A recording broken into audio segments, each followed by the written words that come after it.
I'm Bruce Karasik, co-founder of the Jewish Republican Alliance and JRA Nation, talking to you from beautiful Southern California. Thank you for joining us today for another special edition of JRA Loudspeaker. Today's show is being brought to you by JRA Nation, the political advocacy arm of the Jewish Republican Alliance.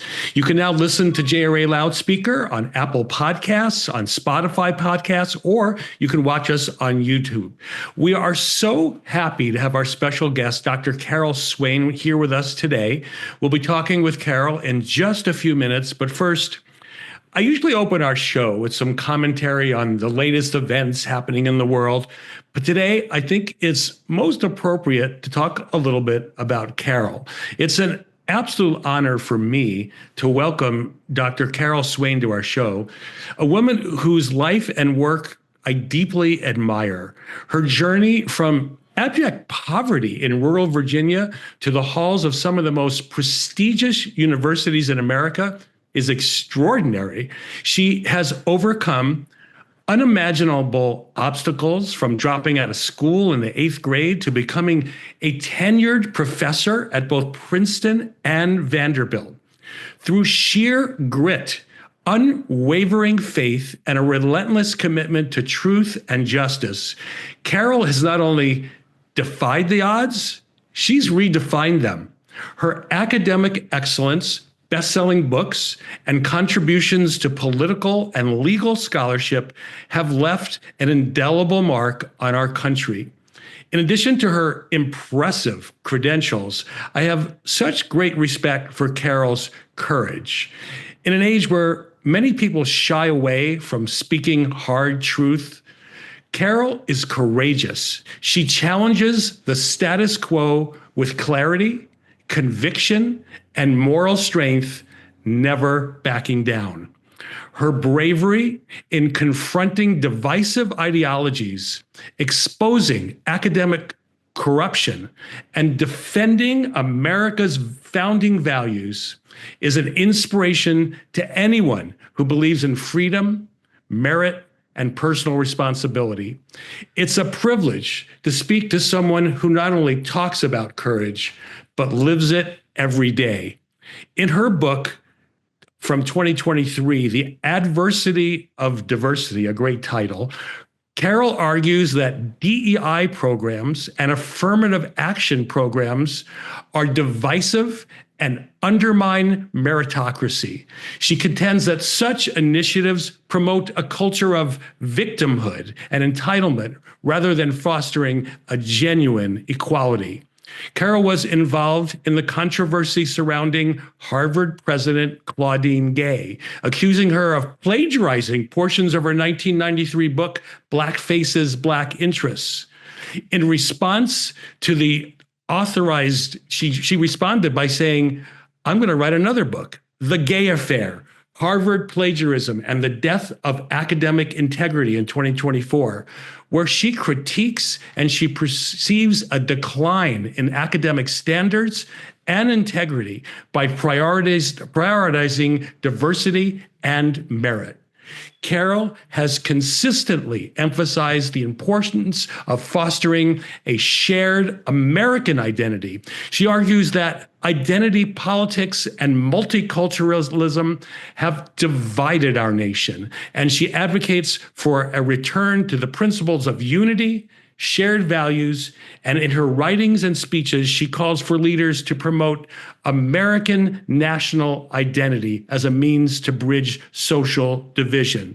She has criticized Black Lives Matter, describing it as a Marxist organization that she believes increases racial tensions rather than alleviating them. And Carol believes that such movements focus on divisive rhetoric and policies that hinder genuine progress and unity.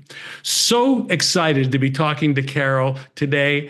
But first, I'd like to introduce fellow JRA co-founder, talking live from Franklin, Tennessee, Mitch Silberman. Mitch.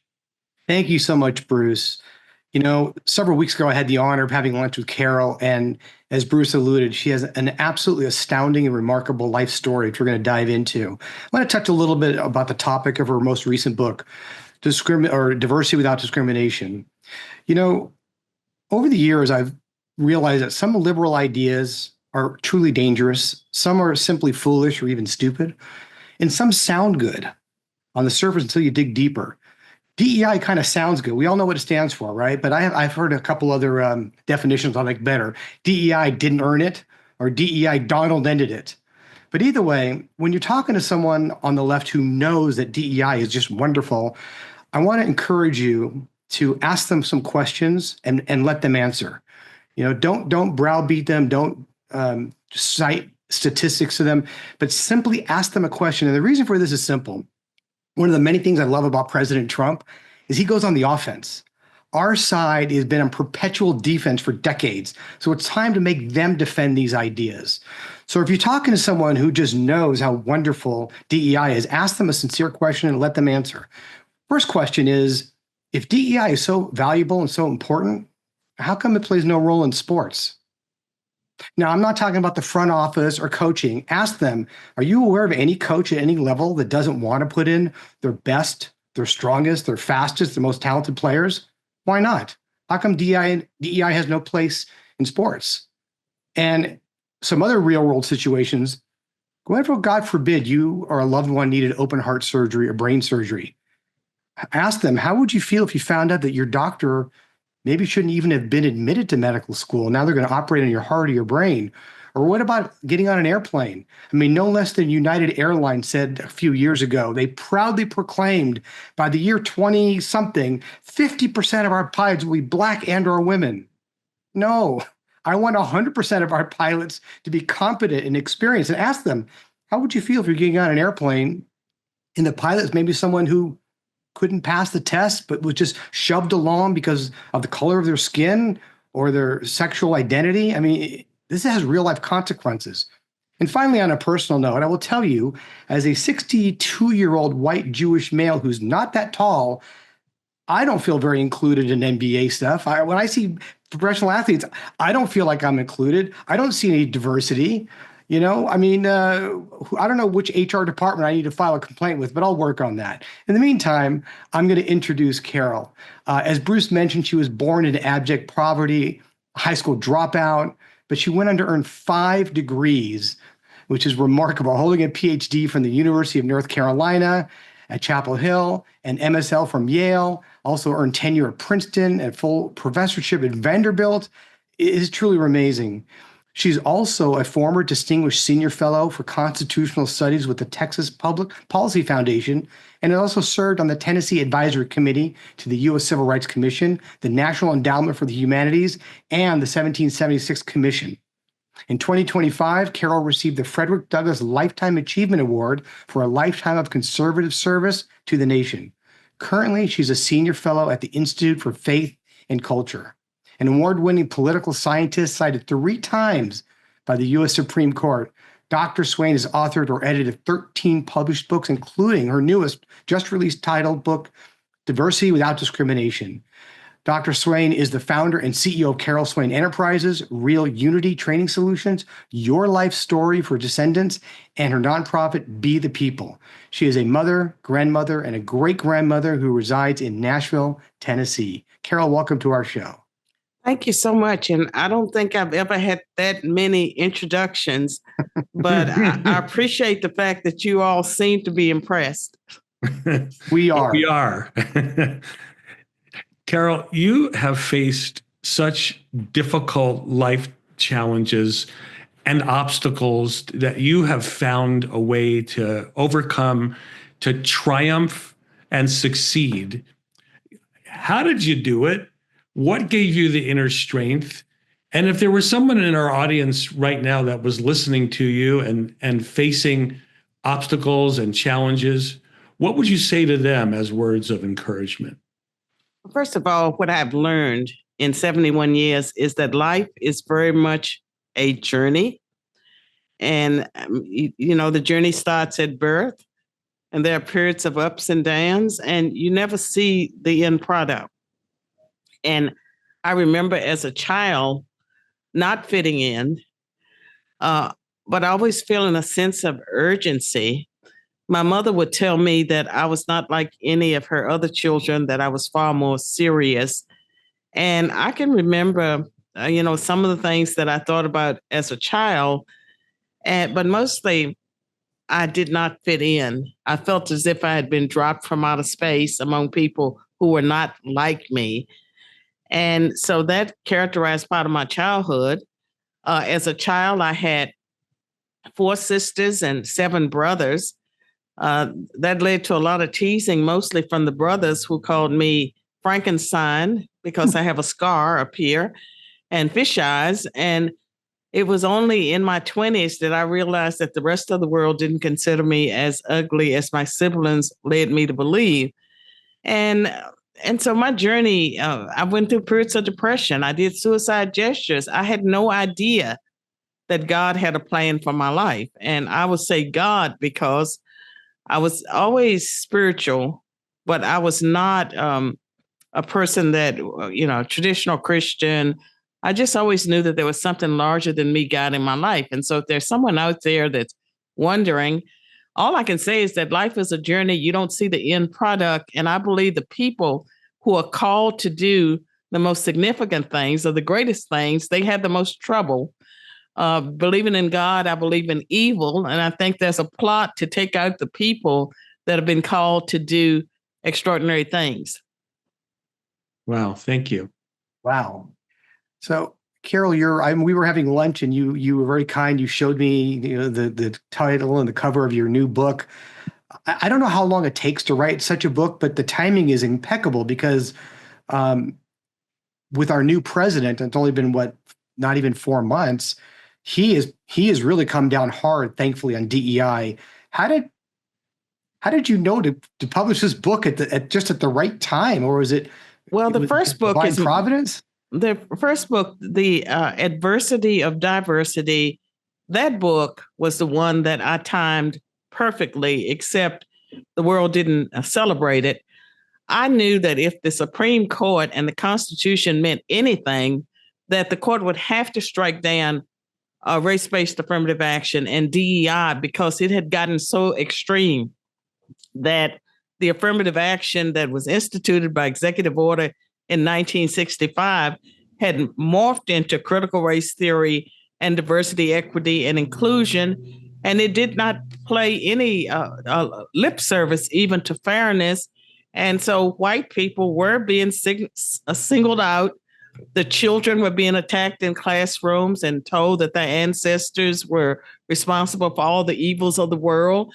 And the discrimination had reached such a level that I anticipated the fall of affirmative action. So the book was timed. The Adversity of Diversity came out a few weeks after the Supreme Court decision. And had the Supreme Court decision in the Students for Fair Admissions versus University of North Carolina and Harvard, had the decision gone the other way, my book would have had to have been rewritten. And so it was a big sigh of relief when the court did what I thought it was going to do. And so the book was the first one out of the gate. It was hurt by that. And I'll tell you how it was hurt, because at that time, the left had successfully framed everything so that people believed that this was, the end of affirmative action. They hadn't really connected it publicly to DEI, but I knew that if one went down, the other would go also. So the Adversity of Diversity predicted the end of DEI as well as affirmative action. But people made it seem as if there would be no women in positions of power. There'd be no racial and ethnic minorities in positions of power. And so the Adversity of Diversity talked about just how detrimental DEI programs have been in the corporate world, as far as in the educational realms, and it's actually set Americans back. And it also talked about my company, Unity Training Solutions, which the whole idea was to educate people about anti-discrimination laws, but also get them back to the Civil Rights Act of 1964, the non-discrimination, the equal opportunity, the outreach. And those were the factors that I believe played into my success, that I came of age at a time after the Civil Rights Act of 1964.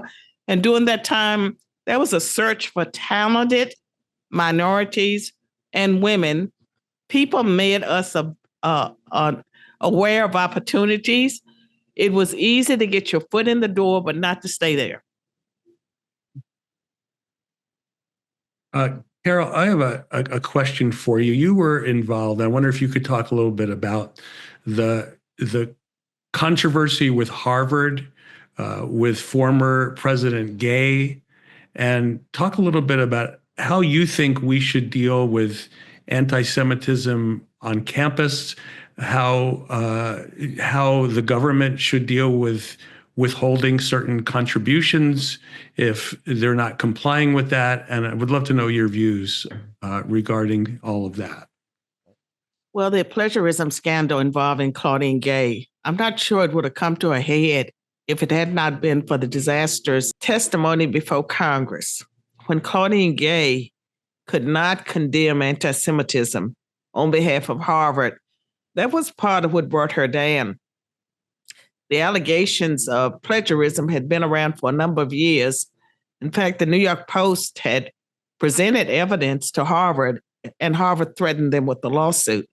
And so the universities, what they have done in recent years is try to redefine plagiarism.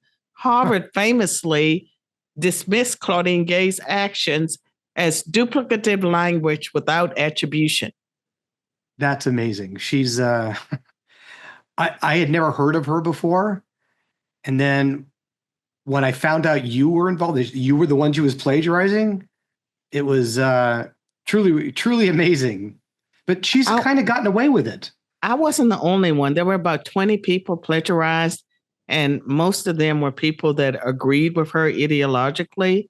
And the plagiarism of my work happened 26 years ago. I was not aware of it because I switched my research interests from Congress to other topics. And so I did not follow her career. But in the book, I talk about how I heard of her while I was on the faculty of Princeton. I mean, everyone was so excited in political science about this brilliant Black woman at Harvard and just how brilliant Claudine was. And at the time, before that, I'd had the status of being the brilliant Black woman. There can only be one or two at a time. And so I wasn't particularly interested in the newcomer. And I just didn't follow it. And I had no idea that her research interests had dovetailed so closely with mine. And when I read her work, and I read her work before I decided that there was a problem, I became very disturbed. And part of my argument was that there are 5 instances that I talk about in my book, the Gay affair of direct plagiarism of words and sentences. But the whole idea for her dissertation comes from my conclusion. And she used my work to set up a straw man, basically, without saying whose work she was trying to debunk.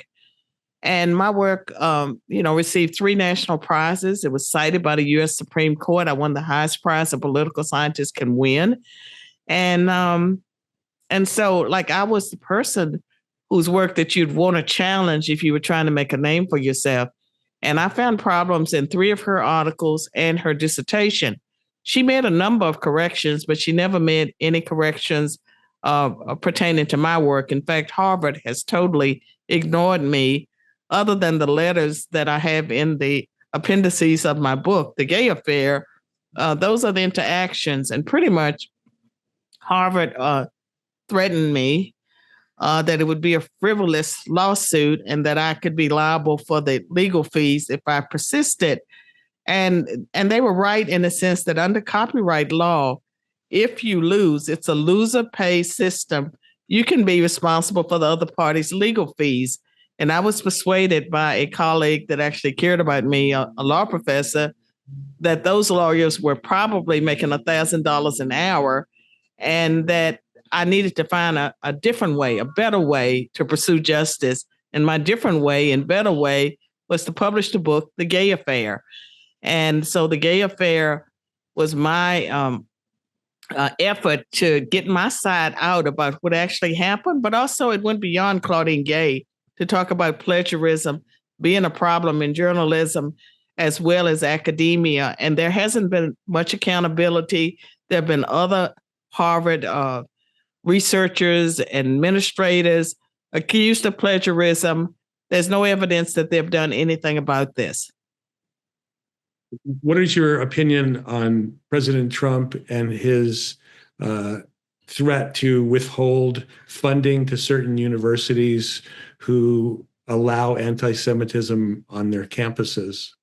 I think he's on strong ground because those of us that are old enough may remember Bob Jones University, that they were accused of racial discrimination against Blacks. They had segregated facilities. They lost their federal funding. And so in the case of the Jewish faculty, students, and staff at Harvard University, it's pretty clear that they have not had equal protection of the law. They have not been in a safe environment, and they have allowed, I would argue, DEI that's elevated certain racial and ethnic groups, including the pro-Palestinian students. And there are probably some Jewish students among those. During the time I taught at Vanderbilt, by then, I was very interested. I had become a Christian, and as a Christian, I was very interested in Judaism. And I was shocked by the number of Jewish students that I met that I would say were anti-Semitic themselves. I'm pleased to report that I've kept in contact with some of those students, and I would tell you that those students realize that they're Jewish now, and they are very much people that recognize their heritage, and they've matured beyond the indoctrination they received on the college campus that led some of them to engage in almost self-hatred. And in some cases, it happens to come from just living in a place like New York, where there seems to be more self-hatred among some Jews. That's true. Very true. Thank you Well, for your views. Bruce and I have talked about this a lot, and Carol, we may have talked about it at lunch. For so many Jews, they were born Jewish. I know you've mentioned you became Christian, and that's wonderful. For so many Jews, they're born Jewish, and they've given up Judaism for liberalism or leftism or environmentalism. And so when you point out that whether it's self-hatred or their anti-Semitic behaviors coming from fellow Jews, sadly, you're spot on. And I don't know how we wake these people up, but I'm glad that something is alarming them, that, hey, something is not right here, Oh, they are already awakened. I've spoken on some college campuses, and sometimes I've had audiences almost of young men, but a lot of them are Jewish, and they realized when the anti-Semitism started rising that their liberal friends were not their friends anymore. Carol, you have, I guess I would call this a well-deserved honor, but your work has been cited by the Supreme Court in numerous cases. Justice Kennedy referenced your work in a case called Johnson versus DeGrande that addressed the nuances of voting rights and minority representation. And additionally, Justice Sandra Day O'Connor cited your research in a case called Georgia versus Ashcroft in 2003, which examined the balance between creating minority-majority districts and maintaining political influence for minority voters. What an honor. How did that feel when you've heard that your work was cited by Supreme Court justices? Well, I can tell you that the book that was cited was the one that I argue was plagiarized, Black Faces, Black Interests, the Representation of African Americans in Congress. And that book argued that political party was more important than the race of the representative, and that whites could represent Blacks and Blacks could represent whites, and that when Black candidates lost, it wasn't necessarily because of their race, but because of their liberalism.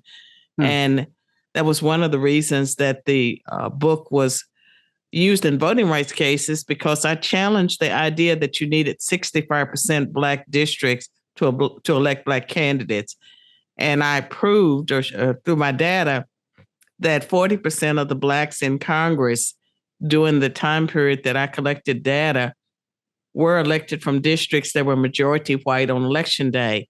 They were majority white because once you factored in registration levels and turnout on election day, they were majority white. Carol, I would love to get your take on something that I never thought I would see happen. Just this week, there were a handful, maybe a 3 or 4 dozen of true refugees from South Africa, that these farmers that were threatened for either having their property confiscated or literally being killed. President Trump did the right thing. And I just couldn't believe it. But I watched as those people on the left, all of a sudden, for the first time in their lives, saying no to refugees, and literally because they're white. I mean, it was remarkable to me. The racism against white people in America is just mind-boggling. And there's no way that you can say that you care about human rights and stand by that. And, you know, I'm also myself, as a person that's looked at American politics and history for a long time, the anti-Semitism. I never thought I'd see levels of anti-Semitism among people that some of them I've respected. And I see that when it comes to criticizing immigration or refugees among white people, that there's a boldness, a new boldness with racism and anti-Semitism that I've never seen before. Agreed. Carol, please talk a little bit about your love for America, American values, our Constitution, and what role that has played in your life. Well, I have shared with people that I grew up at a time when, despite my poverty, I grew up at a time when there was high patriotism. We did the Pledge of Allegiance in school. I believed I lived in the greatest country in the world. And the messages I was told was that if you got an education and worked hard, you could make something out of yourself. And because of the poverty, I dropped out of school and married early. But eventually, I was able to get my life on track, get a high school equivalency, go to a community college, earn the first of 5 degrees, graduate magna cum laude from a 4-year college. Wow. While working full-time, 40 hours a week at the community college library. And so I have lived the American dream. And the America that I grew up in seems very different from the one I see today, because the messages we send our young people, whether they're white or black or whatever their race or ethnicity, are not life-giving messages. They're very destructive. I try to think. With all of the issues, there's so many. President Trump, I know you're a big fan of his, as I am. There's so many issues that he's tackling. He's almost impossible to keep up with. But what would you say thus far is his boldest, his greatest achievement in his second administration? And we're only, a few months in, and already he's hit us with shock and awe. Well, I mean, one of the things that he did that probably shocked people, if they were willing to admit it, is that he overturned Johnson's executive order instituting affirmative action back in 1965. And that's something that we thought Reagan was going to do. Bush 1 or Bush 2 could have done it. Trump 1.0 could have done it. But he did something that I don't believe most people realized it. And I don't believe the full impact of that has sunk in. And with many executive orders, if they are not codified by Congress, the next president can sign an executive order and overturn them. I don't think they can do that with DEI and affirmative action, because those executive orders take us back to the laws of the land and the Constitution. And so I think that that has been a huge change that will not be easily erased. And I think it's something welcomed by all Americans, regardless of political party. And with President Trump, he's doing everything, but at the end of the day, he is limited by a Congress that tends to be cowardly at times because they want to get reelected. And sometimes his advisors may not give him the best information about political appointees. And when it comes to, his Middle Eastern tour and all the excitement about the investments from the Middle East, I think it remains to be seen how that will play out for Americans, because when people invest their money, they usually want something in return. And it also gives them a deeper claim on whatever they invest in than they would have had otherwise. It's a great point to see both sides of that issue. Carol, you're a deeply spiritual person. You're a Christian. And what role has that played in your life, in overcoming some of the obstacles you had to face, and your success today? Well, I did not become a devout Christian believer until I was in my 40s. But I can tell you that I was always spiritual. I always knew that there was something larger than me guiding my life. And my journey took me through New Age, Eastern religions. I started out, I was born into a family that had a Methodist heritage, but they were not churchgoers.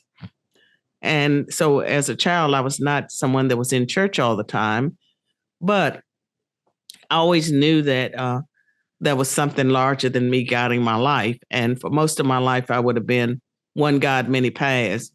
And I had a very dramatic Christian conversion experience that it's too long and complicated to go into, but I became a devout believer in my 40s. And this was after I had been tenured at Princeton.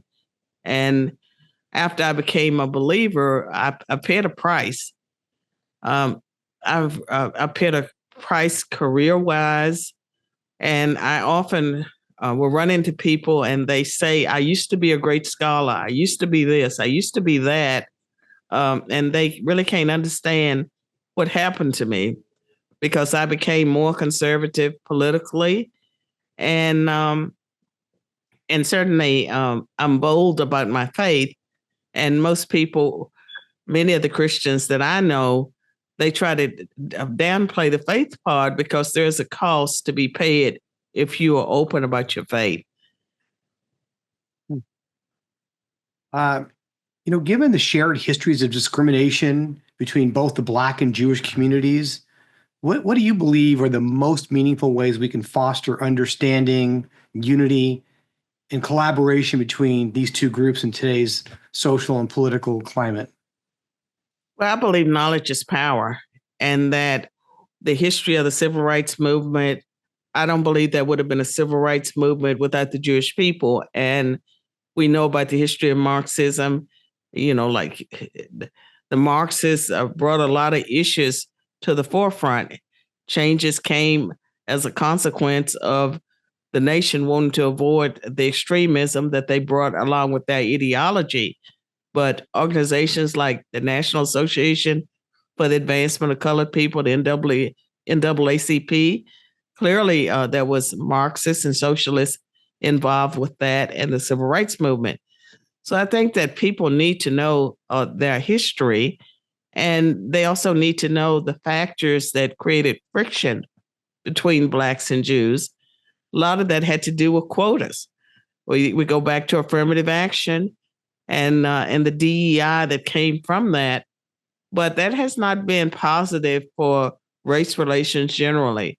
And if you want to have e pluribus unum, out of many one, you have to get rid of racial and ethnic preferences or any type of preference program. And when you look at the demographic composition of the United States, and the fact that many states are already majority minority, it doesn't make sense to have any kind of racial or ethnic preference program. And I think that Black people want the same things as white people, and I would say Jewish people. We all want to be safe, I think. And I think that we need to focus on the things that unite us, and that common sense would bring people together if it were not for the divisive agendas of politicians. That is so true. I think there's a lot of similarity that Black conservatives face and Jewish conservatives face.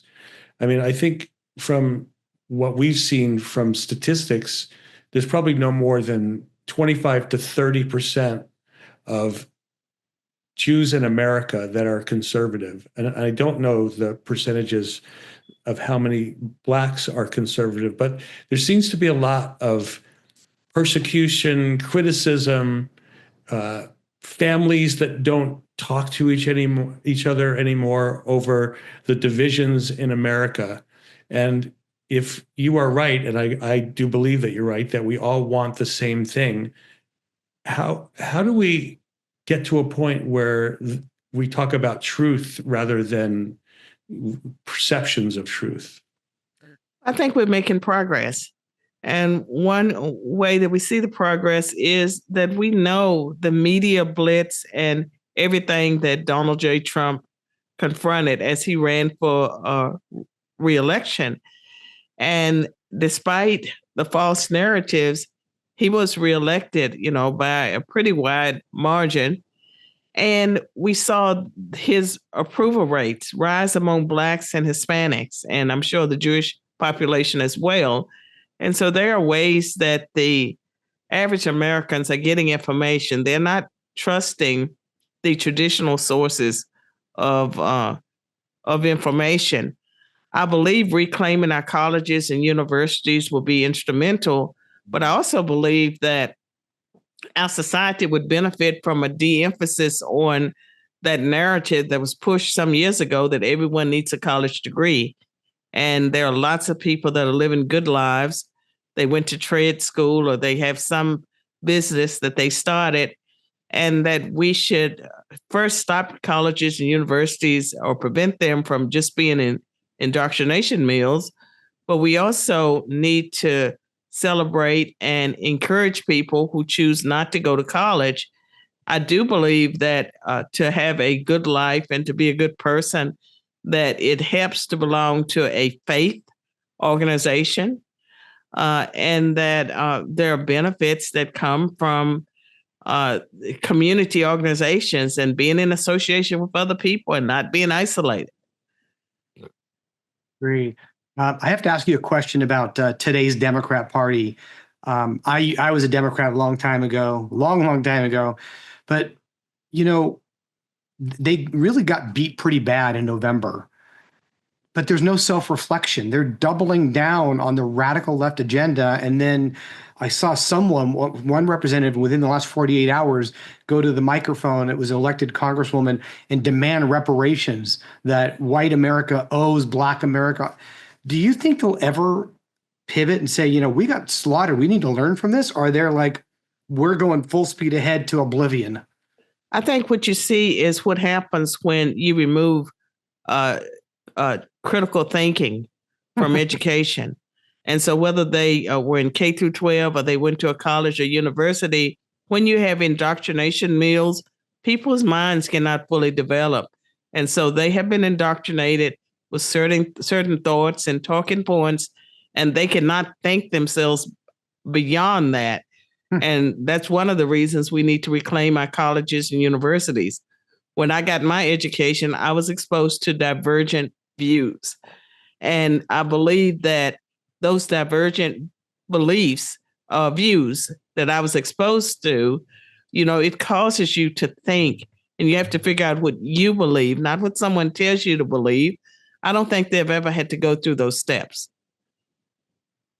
No, that's so true. And I think that's the battle that you describe is really, really a problem when you talk about the absence of divergence of views on our universities, on our television shows, on our streaming channels, and our movies. And now they have the new book that came out by Jake Tapper, Original Sin. Shocked that there was something going on with Joe Biden over the last 4 years, even though we were posting videos for 4 years on things that just didn't quite look right. And they have the audacity to go on TV and say, like, well, I didn't know. Well, I guess they feel like they have to do that to try to save face. But I think it's too late to save face. That's true. Um, I have a question that just bugs me as a consumer of news. You're a public figure, Carol. You're on Fox. You're on, I haven't been on Fox for a long time, and the reason I'm not on Fox is that I said something after Tucker left that has sort of led to a ban. I miss being on Fox, and it certainly impacted my ability to sell books. What did you say? It's something that I posted that was taken. I mean, I don't think I meant it the way it was taken, but Lawrence Jones was offended because he felt like I implied that that if he took Tucker's position, it would be affirmative action. Right, you shared that. It's something I posted on social media that created a firestorm. Sometimes I post things, and I actually was criticizing Fox. I did not mean for Jones to take it as he did, but that's what happened, and he had more power than I ever anticipated. Wow. So my question to you is, when we see whether it's someone like Jake Tapper or a congressman or congresswoman obviously lying, just blatant lying, not their opinion is different than ours, why are so few people reluctant to actually use that word and say you're lying? I hear things like they misspoke, they're not telling the truth, I think you guys facts wrong. I just noticed that there's a hesitancy to say you are lying. Why is that? I think that you have to have courage to just call it out and not try to find a nicer way to say it. And that, people, yeah, I mean, it's almost like if you tell someone you're lying, that they see that as fighting words.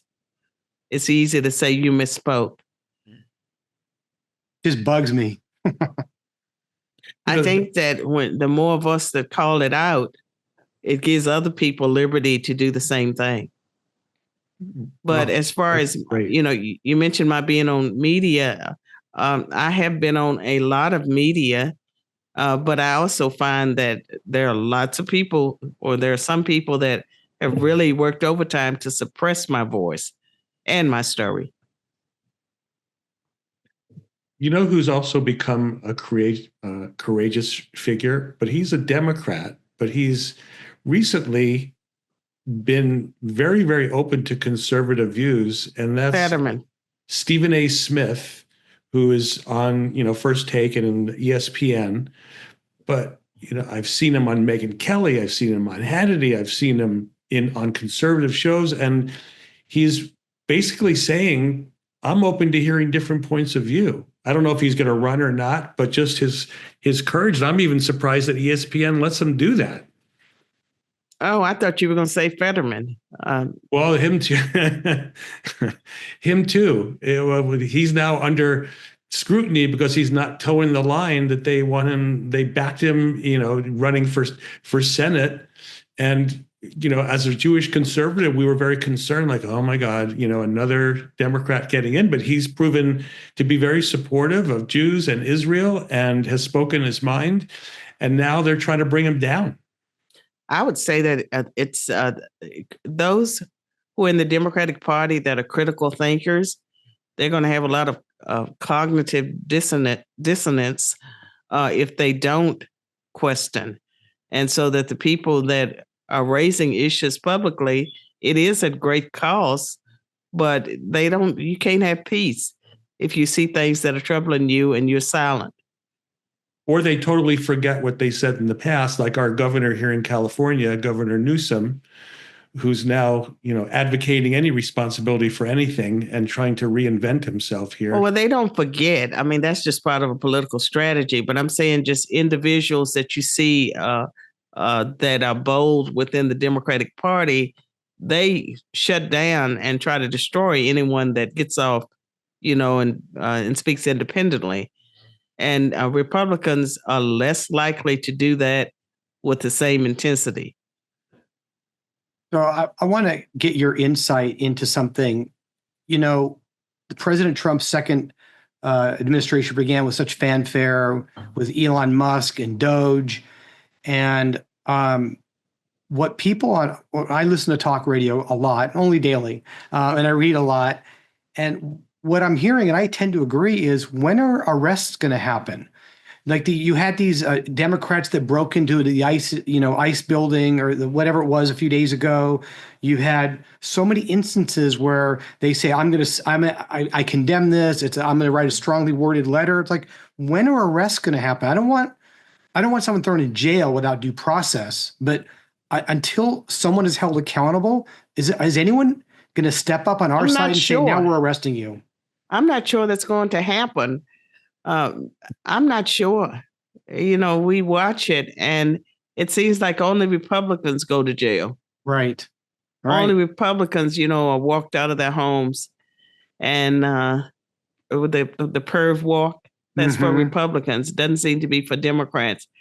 And all this stuff about no one being above the law. Well, Democrats do seem to be above the law. And the Republicans that we have entrusted with power, who said that they were going to hold various individuals and institutions accountable, they're disappointing us so far. I agree. Yeah, it's an interesting statement that people use, no one's above the law. And, I was very impressed with Alan Dershowitz's response when they were attacking President Trump, or when he wasn't president even. He said, well, no one's above the law, but no one's below the law either. And everybody has an opportunity to equal defense under the Constitution and the law. Well, I think the Me Too movement, we saw people not get due process and the presumption of innocence was relaxed. And we've had trial by media. And the trial by media has really been detrimental, I believe, to our country. Yeah, look what they did with Justice Kavanaugh when he was running. Yes. So unfortunately, you confirm what I'm thinking, that maybe no one on the Democrat side will be held.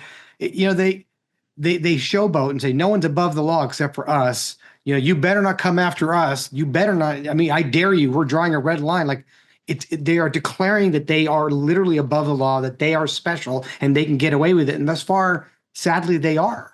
We don't know what kind of information some of them may have, and who's been blackmailed or who's been paid off, and who's on the Epstein list. There's so many things that we don't know that may be tying the hands of Republicans. And at the end of the day, I think there are very few profiles in courage. Well, that is so true. That is so true. And the only thing that I can not compliment, but kind of stand back from a political standpoint and admire Democrats about, they seem to be very unified all the time. Like, it's almost like somebody will say a phrase and then 100 Democrats will be on TV repeating the exact phrase. It could be almost word for word. It's almost like they had some kind of like chip implant into their brain where they don't think, and they were instructed that they have to go and speak a certain way. Well, I mean, they have message points, and they probably have everyone in positions of influence on the same email distribution lists, and they don't have to think. They give them the talking points. All they have to do is memorize the talking points. Oh, and they're very good at it. Who pointed that out to me? El Rushbo. He would play these montages of the medias using the exact same words over and over and over, and it was it was like, wow, they really. You're right. They don't do the critical thinking, but they're all on the same team. They don't want anyone to be able to critically think, because if you had a population of Americans who were educated, who could think critically, you'd never be able to control them the way they want to control the population. Well, that's what they do about conservatives, especially conservatives in the South, is they portray them as ignorant and stupid and unable, be able to communicate. And, it's the farthest thing from the truth. I have a question for you. So there's obviously so much more to come from you, and so many more books and contributions in our society, and you've accomplished so much in your life so far. What are you most proud of? What am I most proud of? Oh, that shouldn't be a hard question, but when I feel like I've been enormously or extremely blessed, and when I look at where I started from and the journey that I've been on, and I mean there have been lots of dark periods of time, lots of struggle. When I left academia in 2017, I didn't know how I was going to support myself. I knew that I would have to have some kind of job, and so I sort of reinvented myself. Uh, uh, and I support myself through speaking engagements. The books lately have not done so great, but just God has just given me an enormous opportunity and a platform, and so I am pleased that I have an opportunity to speak into the lives of millions of people. My PragerU videos have reached over 100 million people, and I'm still reaching people. I couldn't have done that if I'd stayed in academia. And if I want to talk about myself, I think walking away from academia was probably the best decision I made in my life. And I fought really hard to get my tenure and my promotion, but then I walked away from all of it without a plan. And so my faith, I can't take credit for my faith, but I can tell you that I believe God, uh, uh, in some ways, called me before I was born, just like Jeremiah. Before I formed you in your mother's womb, I knew you. And that he opened doors and closed doors, because most people from my background, high school dropout, one of 12, I was the only one of the 12 to reach college and to be successful at the level that I am. Those are things that doors opened up for me, doors closed. I feel like I've had enormous protection despite being in situations that were quite dangerous. And I don't know what God has for me next. I'd like to write my memoir, but right now I'm thinking, well, maybe I should give the books a rest. I was working on it when the Claudine Gay Harvard scandal broke. I'd written 5 chapters. I've not been able to get back to that. Well, that actually is I guess, our time for our last question is, what do you see as the biggest opportunity ahead for you? I really don't know, but I do believe that God has given me a platform, and he's given me, some wisdom. Some of the wisdom comes with gray hair and old age, but to be able to speak into the lives of young people. And I believe that that's important. And to the extent that my memoir could change people and give them hope and encouragement, I'd like to, write that book. But it's something that I have great difficulty getting restarted. If our audience would like to know more about your work, your books, and you, please tell them the website or any other place they can go to find out more about Dr. Carol Swain. Well, if people want to know what I'm thinking, I post almost daily on X. I post a scripture, sometimes with some commentary. But if they would like to follow me on X or to subscribe to my platform, which is $3 subscription, that would be very helpful. And my websites, I have several. One is carolmswain.com. Another one is bethepeoplenews.com. Instead of we the people, bethepeoplenews.com. Be the People nonprofit that hosts a annual American Dream Conference where we bring in speakers and the kickoff day, is more entertainment, but then the next day is educational. We have educational panels. That's one of the things I do. I do a constitutional camp through the nonprofit. And I'm just, very busy. I'm enjoying life, and I'm enjoying the freedom of not having to deal with academia on a daily basis. Thank you for sharing that with our audience, and thank you for blessing us with your presence today and for all that you have done for our country and our world. Thank you for having me on. Thank you. Ladies and gentlemen, thank you for joining us today on JRA Loudspeaker. You could watch all of our podcasts on Apple Podcasts, on Spotify, or you could actually watch us on YouTube. If you want to find out more about our organization, please go to jewishrepublicanalliance.org. If you want to make a donation or become a member or join, there's plenty of opportunities there. We're so grateful for everything that you have done to support us over the years. And until we meet again, we will see you soon. Bye-bye.